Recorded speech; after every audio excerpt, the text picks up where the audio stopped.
I'm Dr. Qudsia Huda. I'm working as a regional advisor in the WHO's Eastern Mediterranean Regional Office, supporting the area health emergency risk management. I'm leading the area emergency preparedness and disaster risk management in the region.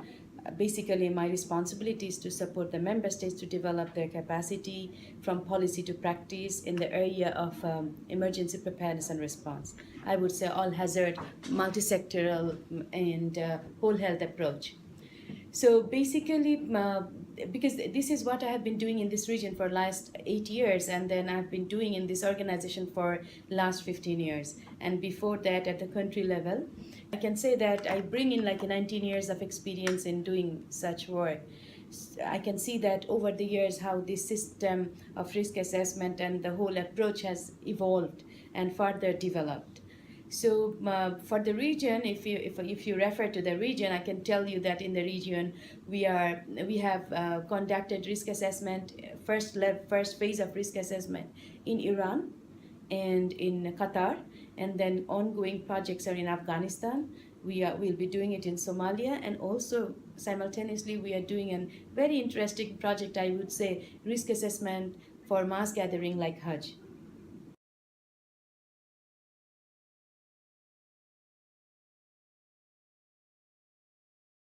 Well, for risk assessment, there is no last time. It is a continued process. It has to go on many times on the many snapshot of time at the country level. We did once the baseline risk assessment in Iran. Currently, the risk assessment is going on in Afghanistan and also mass gathering like Hajj in Saudi Arabia.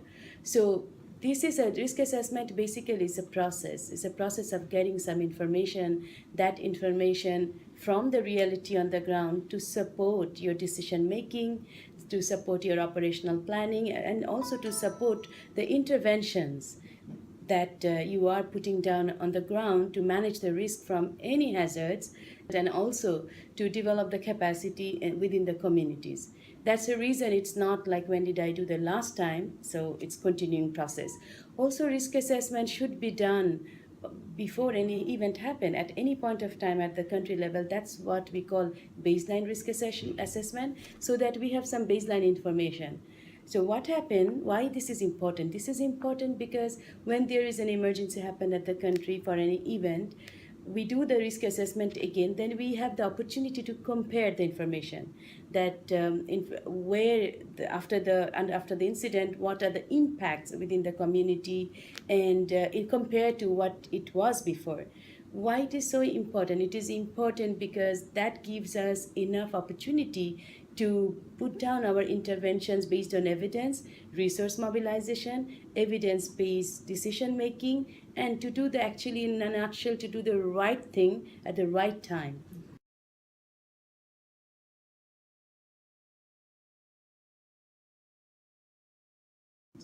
Of course, of course.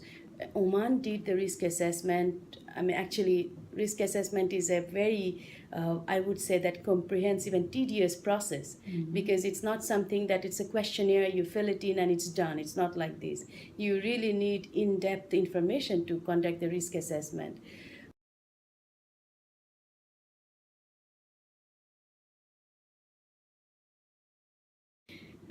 The process we follow in doing the risk assessment, we work with three variables. One is the capacity of the country, one is the vulnerabilities within the communities, the other one is the hazard itself that is causing the emergency situation at the country level. Calculation between these three valid variables gives us enough information to assess the magnitude of the risk, and gives us this evidence base that where actually we need to work to reduce the risk.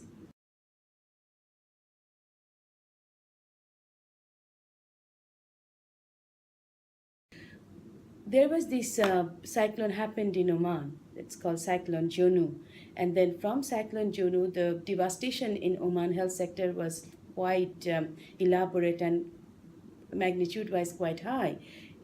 One of their urbanized hospital, bigger hospital, was completely inundated from this water, from the flooding, flash flood from cyclones. And then they were not able to continue the care, emergency medical care to the communities. So after that incident, and the country wanted to move forward to develop their capacity so that the next episode they can manage the emergencies very well. So that's the time we worked closely with Oman to conduct the risk assessment to get to that point that what exactly needs to be done. Because we understood from the previous cyclone that where the damage happened, where are the risks there, and then we did the risk assessment to get what are the vulnerabilities, reasons that are causing this risk, and what sort of capacities should be built around those vulnerabilities to reduce that risk, and which worked very well because Oman developed the capacities. Oman focused into few things based on that risk assessment. They trained their staff that how to continue the care even the facilities are inundated.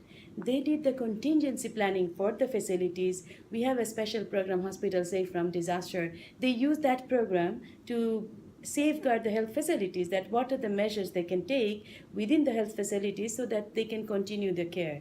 On the other hand, they brought in the changes in their operational planning and how they mobilize the resources during those events.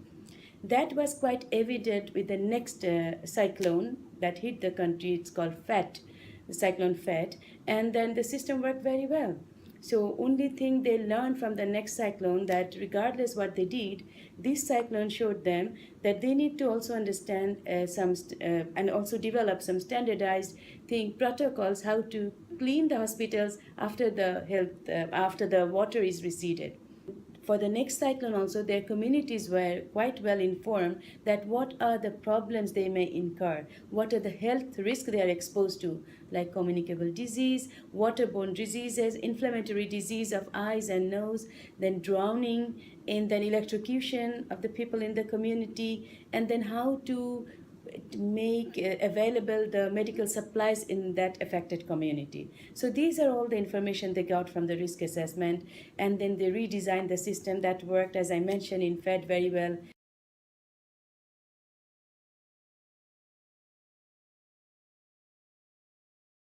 I think it's quite interesting that how this can be done at country level, because you need to also acknowledge and appreciate that the risk, why we are doing the risk assessment for what, for emergency situation, and emergency management at the country level is quite a priority area of work for each countries because it directly links to the health security, which is linked to the national security. We are talking about health emergencies, health risks, but the vulnerabilities and capacities for health risk are not always lying within the health sector. It is lying outside the health sector.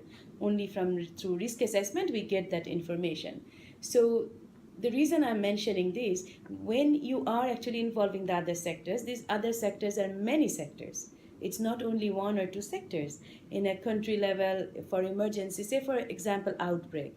For the outbreak, the vulnerabilities could be there is a community awareness, social mobilization. How do you do it? It's not only the health sector people, the community health worker, they should do it, or they are successful in doing so. It needs involvement of the community leaders. Community leaders are directly part of the decision-making process, and which is part of the whole political system of the country and the governance of the country. Then it needs the resources to do this social mobilization. And these resources are not only with health sector. This is coming from national allocations. So planning and the financial sector of a country is directly involved. And then you can also say that it's education. For social mobilization, you need to work with the education sector, and again it's not health sector. So in order to get all this sector involved, and then when there is any outbreak or pandemic like event at the country level, you see the involvement of the security, because you need to stop the circulation of people, you need to control the movement of the people, because you need to contain the disease. So that's why all this involvement of other sectors, that gives some sort of, this is the country's internal mechanism. It's always important to involve the community in the risk assessment process and the different level of stakeholders, so that you get the right information. You get the first-hand information. You don't necessarily have to depend on the second-hand information or second line of data.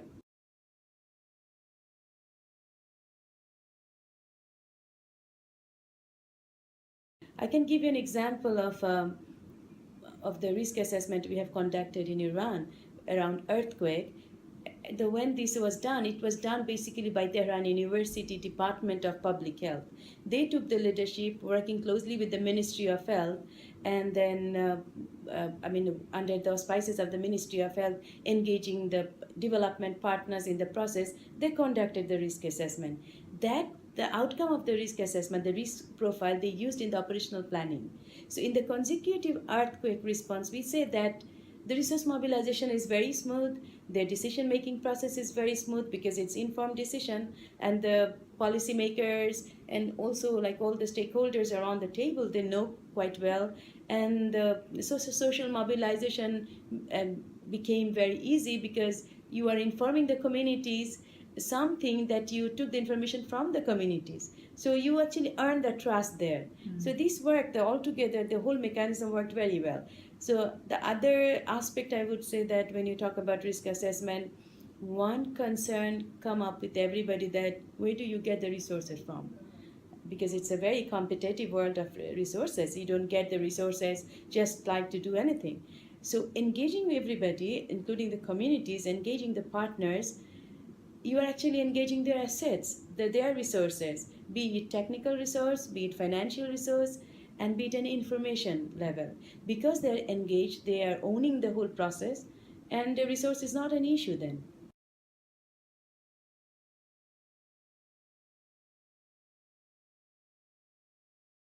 I would like to refer to the climate change here. Say, for example, some countries in the region never had rain before. Countries like Saudi Arabia, Egypt, Qatar, Bahrain, they had like very, very minimum rain, which was never been an issue. The country's whole infrastructure was never been built, ensuring the drainage of the water. So now what? Due to the climate change, we can observe, we see the rains and flash flood happening in all these countries.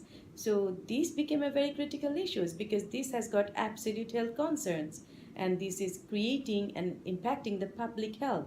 So if we conduct the risk assessment for after any event that happened, that showed us these new vulnerabilities.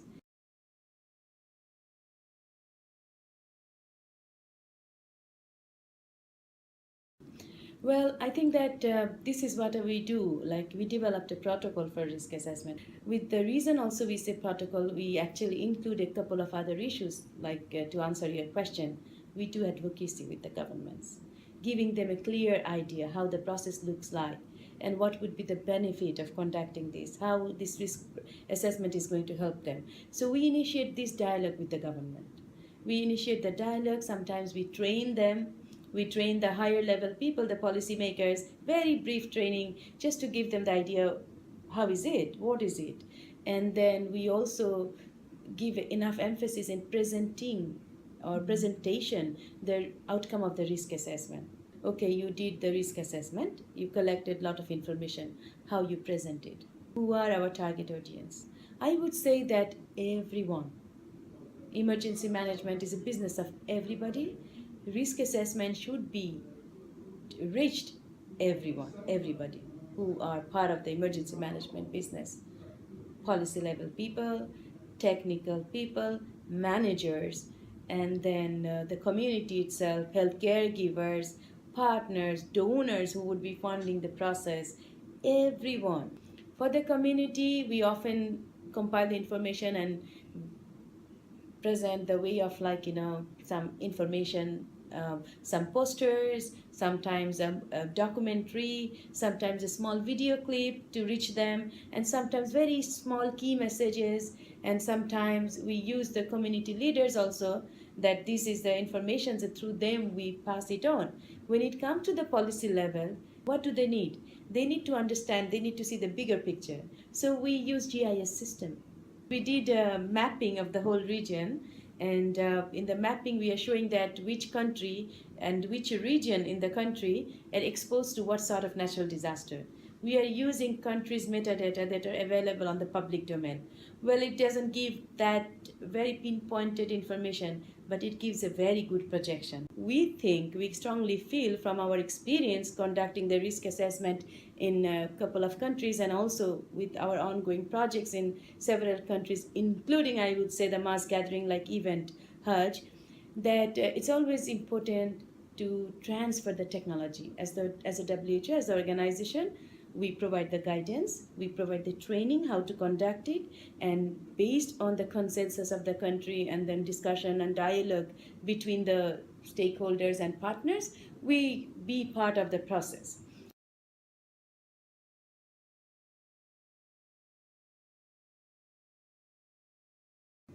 Because you have limited resources, because you have a lot of challenges, it is always good to do the right thing at the right time based on your evidence, and that evidence comes from risk assessment. So invest and engage in risk assessment to save your future interventions and save your resources.